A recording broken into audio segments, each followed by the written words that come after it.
Добрый вечер, уважаемые зрители. Я Влад Давыдов и корреспонденты Якутии-24. Подведем итоги дня. Смотрите сегодня. Коронавирус атакует. Более 2000 человек в мире заболели пневмонией нового типа. Россия принимает профилактические меры. Какую работу ведут у нас в Якутии? День воинской славы. В России сегодня отмечают День полного освобождения Ленинграда от фашистской блокады. По Якутии прошел ряд мероприятий. Имущество в палисадниках. Разные предметы вместо цветов размещают возле многоквартирных домов в Ленске. Соответствует ли это нормам? Как дела в Алдане? Обзор новостей и событий района в конце выпуска.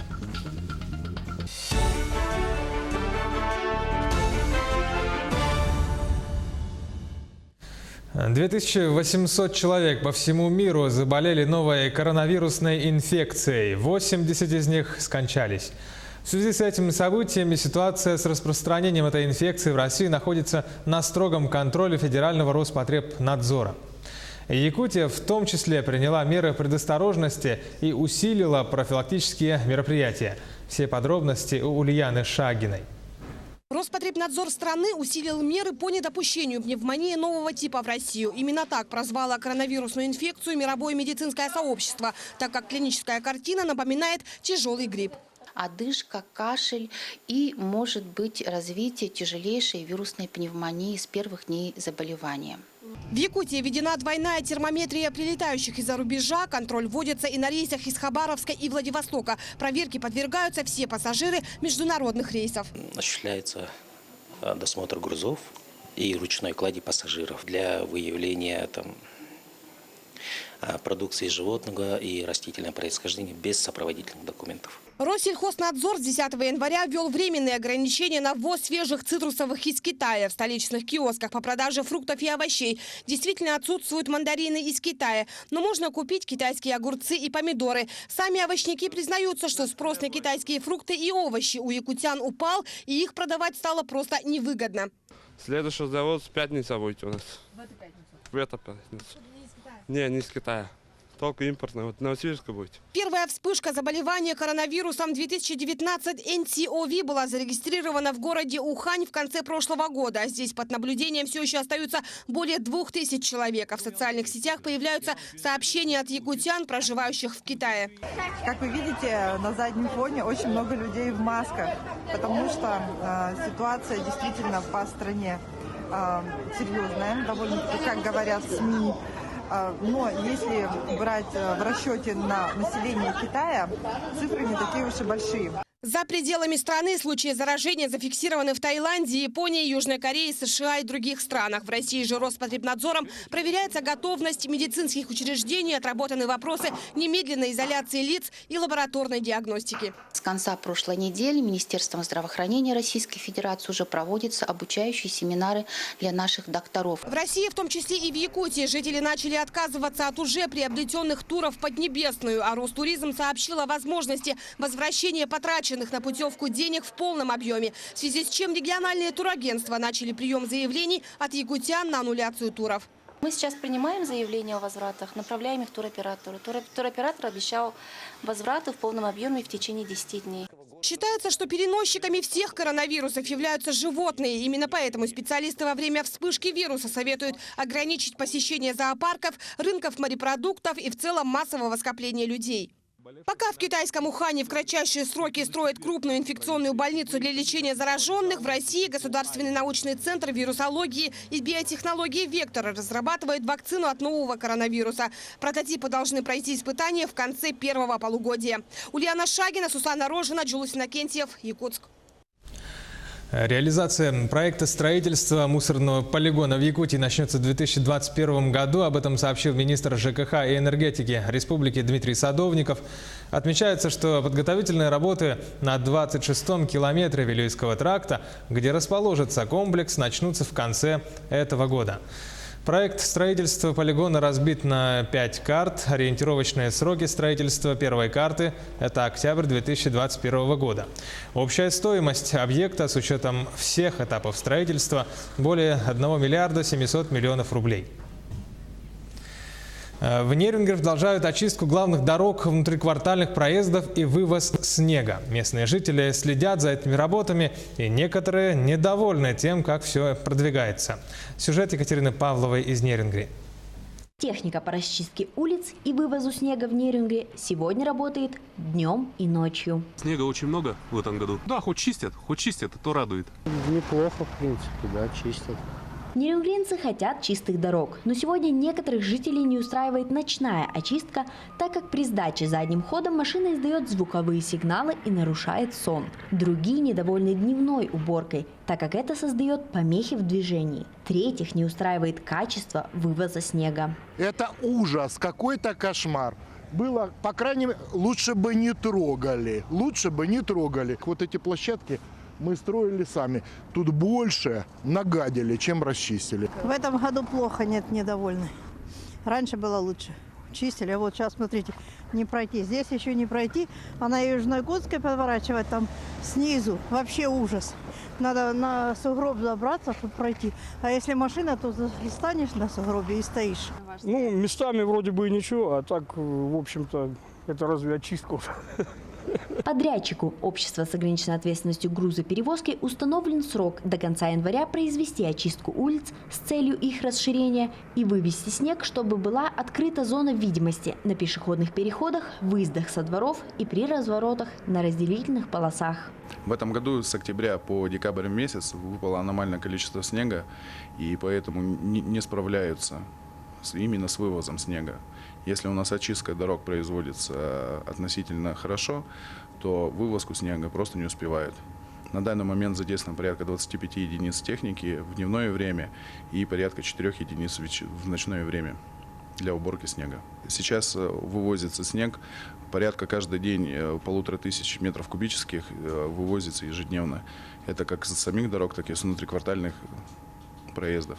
После расчистки дорог снег вывозят на специальные зоны складирования, бывшую автостоянку по улице Темтонская и перекрестки улиц Комсомольская, Геологов, Мира, Южно-Якутская. Екатерина Павлова, Сергей Козюра, Нерюнгри.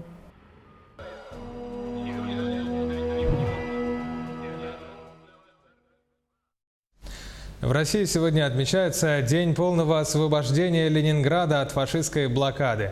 Историческую дату почитают и отмечают по всей стране. Рассказывает Александр Хавренко. 27 января в России отмечается День воинской славы. Ровно 76 лет назад была полностью снята блокада Ленинграда, которая продолжалась 872 дня. В Якутске в Национальном художественном музее открылась выставка «И в ночи январской беззвездной», посвященная этому событию. Глава республики Арсений Николаев отметил, что день окончания блокады – это одновременно и великий, и трагический праздник для нашей страны. В Якутии у нас сегодня проживает более 20 блокадников.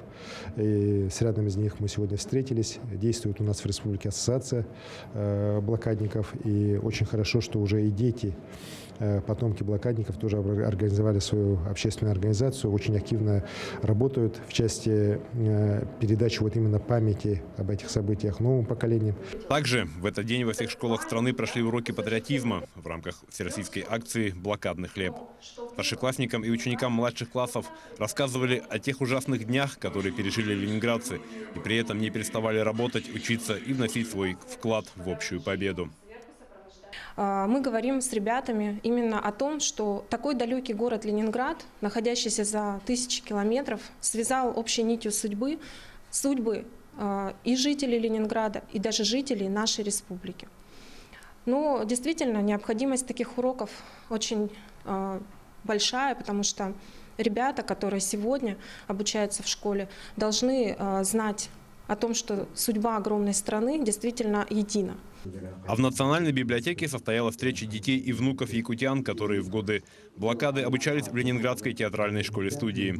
Один из них – Исай Попов, студент, который с началом войны ушел на фронт, отказавшись от брони, и участвовал в непосредственном освобождении Ленинграда в боях на Невском пятачке.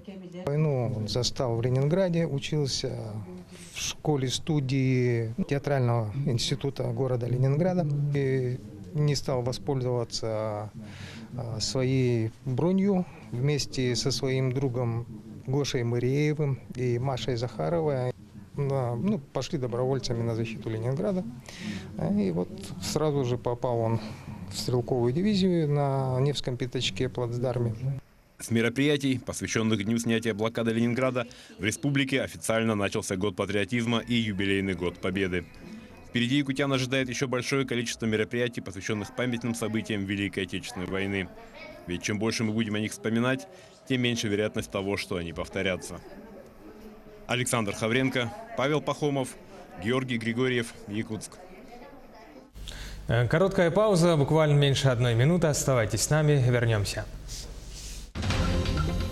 Имущество в палисадниках, разные предметы вместо цветов возле многоквартирных домов размещают в Ленске. Почему и соответствует ли это нормам? Как дела в Алдане? Обзор новостей и событий этого района в конце выпуска. Якутия-24 в прямом эфире продолжает работу. Это программа «Итоги дня». Продолжаем.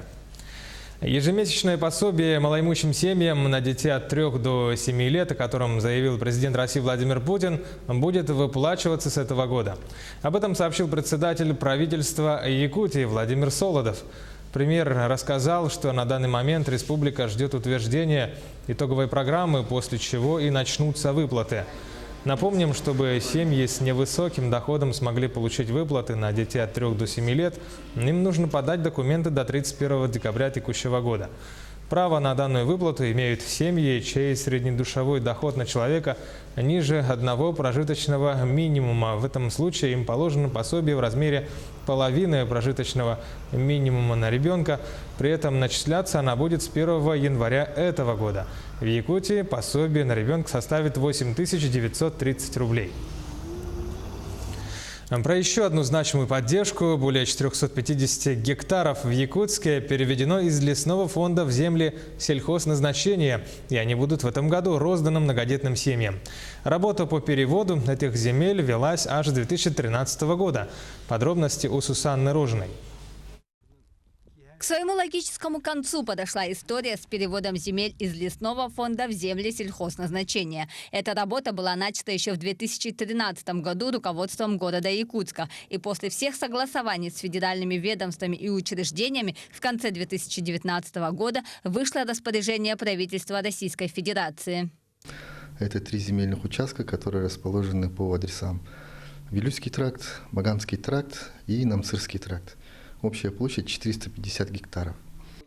В Якутске давно остро стоит вопрос выделения земельных участков для многодетных семей. Люди с начала 2000-х годов не могут не только оформить свои земли, но и получить законный участок. Проблема в том, что мы не можем оформить земельный участок в данный момент. Писала заявление на предоставление земельного участка в 2004-м. Мне пришел отказ. Не обосновали, на каком основании пришел отказ. И на данный момент не могу оформить этот участок. Дом в собственности находится, но участок оформить не могу, потому что то говорят, что дорога будет идти, то еще что-то, какие-то причины там. Главная проблема на данный момент многодетных семей – это создание инфраструктуры на выдаваемых землях. Сейчас, которые участки выделяются для многодетных, вот Вилюйский тракт, хотя Намцирский, как бы немножко с осторожностью относимся к этим участкам. Многие боятся, думают, что действительно это где-то там, и какие будут там вот, ну вот эти самые, да, там газ, свет, вот это все под ИЖС. Возможно ли это вообще в тех местах или нет? Но, как сказали нам в агентстве земельных отношений, все новые земли, которые будут сейчас оформлены под многодетные семьи, будут обеспечены необходимой инфраструктурой. Город вообще планирует эти земельные участки распределить многодетным семьям после того, как мы разработаем проект планировки территорий, проект межевания территорий и после инфраструктуры. Кроме того, многодетные семьи жалуются на то, что очередь на получение этих земель двигается очень медленно. По городу Якутску обратилось более 9 тысяч многодетных граждан. Из них на сегодня состоит 6 тысяч многодетных граждан в очереди, и где-то около 3,5 тысяч земельные участки получили. Несмотря на то, что заявка на получение данной муниципальной услуги подается только в электронном формате, люди жалуются на непрозрачность распределения земель в Якутске. Мы будем следить за тем, как будут распределяться новые участки. Сусанна Рожина, Павел Пахомов, Григорий Николаев, Якутск. С завтрашнего дня Министерство строительства республики начнет прием документов для сдачи в аренду жилых помещений по льготной стоимости. Ими могут воспользоваться инвалиды первой группы, семьи с детьми-инвалидами и семьи с детьми, имеющими тяжелые заболевания, требующие длительного лечения в Якутске. Так, в рамках мероприятия строительства арендного жилья и наемных домов в республике доступно всего 42 квартиры. Из них 32 однокомнатные, 9 двухкомнатных и 1 трехкомнатная квартира. Размер арендной платы социального жилья на 40% ниже рыночных. Таким образом, за однокомнатную квартиру нужно будет заплатить 14 тысяч рублей ежемесячно, за двухкомнатную 16 тысяч и за трехкомнатную 20 тысяч каждый месяц аренды. Первый критерий, то есть это уровень дохода, да, не должен превышать на каждого члена семьи более 2 прожиточных минимумов и не менее 0,8 прожиточного минимума на каждого члена семьи. Гражданин в течение 3 лет, предшествующих подаче заявления, не должны быть нанимателями жилого помещения по договору социального найма, а также быть собственниками жилья. Разные предметы вместо цветов возле многоквартирных домов в Ленске – привычное явление. К примеру, лодки под окнами жилых многоэтажек, вышедшая из строя бытовая техника и другое имущество ленчане хранят прямо вдоль домов по центральным улицам города. Соответствует ли это правилам и нормам? Репортаж Анны Кожевниковой. Чего только не найдешь в палисадниках многоквартирных домов Ленска. Это и замороженная на зиму техника, и домашняя утварь, и различные тележки. А самое главное, что ленчане все это добро хранят под окнами своих домов прямо в центре города. К примеру, эта техника, припорошенная снегом, явно зимует у дома Пролетарская, 10. Соседи говорят, палисадник захламила жительница, под чьими окнами стоит автотранспорт. И вообще определить, чье имущество, не составляет труда. Как правило, жильцы деревянных двухэтажек друг друга знают, да и склад устраивают у себя под носом. Вообще многие так вот хранят домашние вещи? Их стараются убирать на зиму в огород, потому что машины ездят и царапают, либо разбивают дети. У кого есть возможность, гараж ставит. У кого нету, ставят на зиму в огород. Но вообще по закону не положено. В палисадниках должны расти цветы только. Лето наступит, будет чисто, цветы будут расти. Но пока вместо цветов только хлам. И такая картина сопровождает все дома на Пролетарской, одной из центральных улиц города. Это не ускользнуло и от глаз главы республики. После его весеннего визита старые поломанные ограждения возле домов исчезли. Но содержимое палисадников оказалось на виду. То есть много, конечно, имущества, которое не должно храниться, особенно возле многоквартирных домах. В палисадниках должно быть, само слово палисадник, мы знаем, что там должно быть только зелень, какое-то растение, которое должно нас радовать. Поэтому, в принципе, в этом плане мы работаем. И также вот мы обращаем внимание, что очень много контейнеров между контейнеров, гаражей, ракушек, образно говоря, находится также на территории общего пользования. И это тоже нарушение правил благоустройства, за которое владельцев накажут рублем, если после визита административной комиссии в установленный срок личное имущество с территории общего пользования убрано не будет. С такими мерами хорошо знаком частный сектор. Большинство его жителей – постоянные, в кавычках, клиенты административной комиссии. Именно благодаря регулярным рейдам надзорного органа собственники стали ответственнее и содержат свою придомовую территорию в чистоте. Проехали мы сегодня 3 улицы. Это Советская, Октябрьская и Спортивная. Да? И как мы обратили на это внимание, что сейчас уже нарушений, как можно сказать, что меньше становится. В частности, видимых. Это контейнера, стройматериал также существует, различные, транспортные средства, которые не на ходу и так далее. Чего не сказать о жильцах многоквартирных домов. Конечно, не все вместо клумб устраивают возле дома собственный склад или помойку, но в этом ленчане преуспели больше, нежели в создании эстетической красоты. Анна Кожевникова, Виталий Андреев, Ленск. В прошлом году в республике отметили 70 лет со дня обнаружения якутского алмаза на Вилюе. Где и как это было сделано, подробнее расскажут коллеги.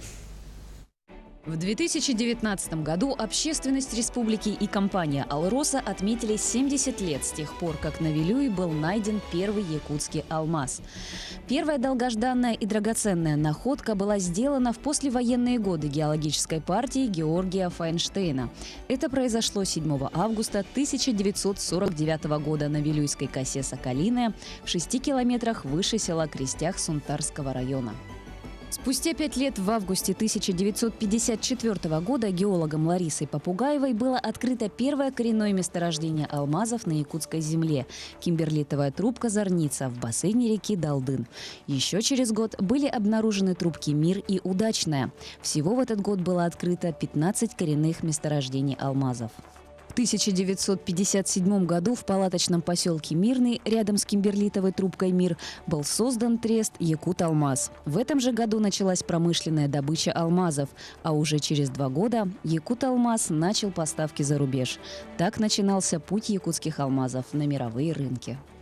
Благодаря неуемной энергии первых алмазников в 1960-1980-х годах появились новые рудники, обогатительные фабрики, жилые поселки, дороги и аэропорты. Был создан свой научный и проектный институт. Это были годы становления молодой и перспективной отрасли. Во второй половине 1990-х годов создается единая сбытовая организация «Алроса». Алмазодобывающая компания открывает первые представительства и дочерние общества за рубежом – в Анголе, Бельгии, Великобритании. С тех пор «Алроса» играет все более и более существенную роль в развитии мировой алмазно-бриллиантовой отрасли. 6 марта 2020 года «Алроса» отметит 20-летие открытия Нюрбинского горно-обогатительного комбината, где трудоустроено и успешно работает большое количество якутян. Только за 9 месяцев прошлого года «Алроса» по программе «Местные кадры в промышленность» трудоустроила 1026 жителей республики. «Алроса» несет большие социальные обязательства и не снижает их. В последние годы компания ежегодно направляет на социальные программы порядка 10 миллиардов рублей, включая финансирование фонда будущих поколений республики. На эти деньги строятся школы, больницы, культурные центры, реабилитационные центры для детей. Осознавая важность сохранения экологического благополучия, «Алроса» приняла расширенную комплексную программу охраны окружающей среды на 2019-2023 годы. Она предусматривает ежегодное финансирование природоохранных мероприятий на сумму порядка 6 миллиардов рублей или 30 миллиардов рублей за 5 лет действия программы. Средства идут на защиту окружающей среды от физических воздействий, поддержание чистоты воздуха, снижение воздействий, ведущих к изменению климата. В рамках программы осуществляются сбор и очистка сточных вод, утилизация и обезвреживание отходов, вовлечение их в повторное использование. Список задач включает также поддержку уникального природного парка «Живые алмазы Якутии», зарыбление рек, рекультивацию использованных в производстве земель с восстановлением плодородного слоя и высадка трав, кустарников и деревьев. Экологический центр «Алроса» уделяет большое внимание просветительским мероприятиям для популяризации охраны окружающей среды и экологической безопасности, в том числе среди представителей подрастающего поколения. Сегодня группа «Алроса», деятельность которой сосредоточена в республике Саха-Якутия, работает также в Архангельской области и на африканском континенте. Но Якутия всегда была, есть и будет для компании приоритетным регионом. «Алроса» играет ключевую роль в формировании бюджета Якутии. Поступление налогов и дивидендов от компании составляет почти половину доходной части бюджета республики. На сегодня «Алроса», на долю которой приходится около четверти мировой и примерно 90% российской добычи алмазов, является публичной компанией, большая часть акций которой, 66%, принадлежит государству. Половина из них, 33%, это доля республики Саха-Якутия. Из них 25% принадлежит правительству республики, 8 районам алмазной провинции Якутии. От имени Российской Федерации владельцем еще 33% является Росимущество. Около 34% акций находится в свободном обороте. Алмазодобывающая компания работает на глобальном рынке, и, конечно же, рыночные тенденции не обходят ее стороной. В прошлом 2019 году сразу несколько негативных факторов усугубили друг друга, так что в результате он стал одним из самых сложных за последнюю четверть века для отрасли. Выручка «Алроса» по итогам года снизилась, и это, конечно же, отразится на других финансовых показателях компании. При этом все финансовые и социальные обязательства перед республикой компания выполняет, выплачивая дивиденды и реализуя множество социальных программ на уровне и республики, и отдельных муниципалитетов. И это укрепляет надежду сотен тысяч якутян на устойчивое развитие как якутской алмазной провинции, так и республики в целом. На этом выпуск завершен. Далее смотрите обзор новостей Алданского района. Слово передаю Татьяне Вахниной.